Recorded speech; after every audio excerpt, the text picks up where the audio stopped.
Praise the lord. అందరు బాగున్నారా ప్రియులారా? మరి దినవాక్యాన్ని మనం చదువుకుందాం. యెషయా గ్రంథం 41వ అధ్యాయం 13వ వచనాన్ని మనం చదువుకుందాం. యెషయా గ్రంథము 41వ అధ్యాయము 13వ వచనం. భయపడకము, నేను నీకు సహాయము చేసేదనని చెప్పుచు నీ కుడి చేతిని పట్టుకొని చున్నాను.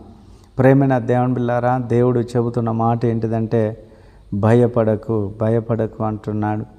ప్రియులారా, మరి ఇలా భయపడకమని 365 సార్లు బైబిల్ గ్రంథంలో రాయబడ్డది.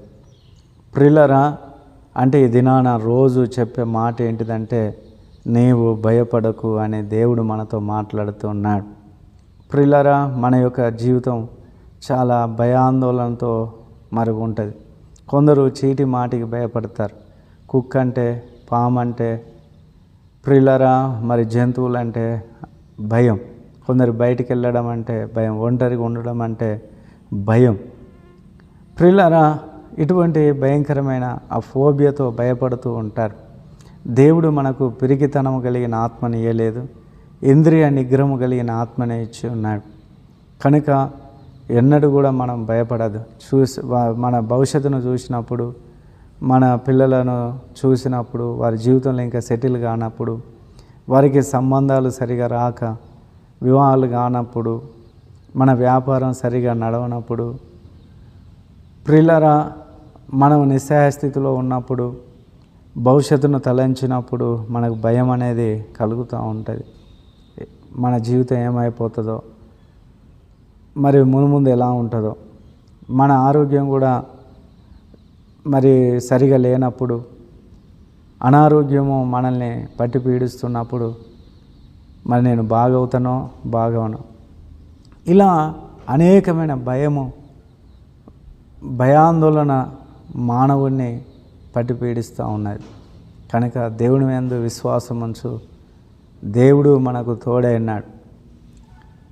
ఆయన మన భయములన్నిటిని పారద్రోలి ధైర్యమునిస్తాడు. ఆయన మనల్ని కాచి కాపాడుతాడు. మనకు వచ్చే వైరుధ్యాలన్నీ తొలగిస్తాడు. కనుక నీకేం జరగదు, నీ భవిష్యత్తుకి ఏం జరగదు.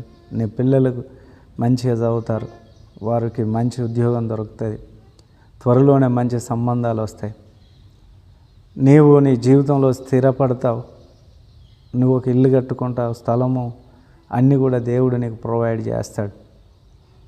ప్రియులారా, నీ ఆరోగ్యము మెరుగుపరచబడుతుంది. దేవుడే పరమ వైద్యుడై నీకు స్వస్థత కలుగజేస్తాడు. నిన్ను స్వస్థపరిచే యెహోవాను నేనే అని వాగ్దానం ఇచ్చిన దేవుడు. కనుక ప్రియులారా, ఎందుకు మీరు ఎక్కువగా భయపడి ఇంకా మీరు అనారోగ్యానికి గురవుతారు? దేవుని పిల్లలం, మనం ఎప్పుడు కూడా భయపడద్దు. విశ్వసించువాడు కలువరపడడానికి దేవుని వాక్యం సెలవిస్తున్నది. నీతిమంతుడు విశ్వాస మూలముగా జీవించునని దేవుని వాక్యం సెలవిస్తున్నది. కనుక ఇప్పుడున్న పరిస్థితులు కొండలాగా నీకు అనిపిస్తున్నదేమో, కొన్ని రోజులు దాటితే అది చిన్న సైజు, అది మట్టి పెళ్ళలాగా మారబోతుంది. కనుక నువ్వు ఊహించుకున్నది ఏది జరగదు. అది పెద్దది కావచ్చు, నీ దృష్టికి అది జయించలేనిదని నీకు అనిపించవచ్చు. అయితే దేవుడే నీకు సాయం చేసి నిన్ను బలపరిచి నీకు మేలు చేస్తాడు. కనుక భయపడకు, దేవుడు నీకు తోడుగా ఉన్నాడు. అందరము కూడా తలలు వంచినట్లయితే ప్రార్థన చేసుకుందాం. మహోన్నతుడైన దేవ, కృప కలిగిన తండ్రి, మీ ఘనమైన ఉన్నతమైన నామమును బట్టి వందనాలు. నీ అందు విశ్వాసం ఉంచి వారు భయపడకూడదని, నాయన పిరికి గల ఆత్మ ఇయ్యలేదని, ఇంద్రియ నిగ్రహము కలిగిన ఆత్మని ఇచ్చి ఉన్నావని మాతో మాట్లాడినావు. ఈ మాటలను బట్టి నీ బిడ్డలు ధైర్యం తెచ్చుకోవడానికి కృప దయచేయి. వారిలో ఏ భయం అయితే ఉన్నదో ఆ భయమును సంపూర్ణంగా దూరపరిచి రాన కాలములో గొప్ప ఆశీర్వాదాలు, మేళ్ళు, స్వస్థత, ఆరోగ్యము నాయన నీ బిడ్డలు కలుగచేసి నడిపించాను.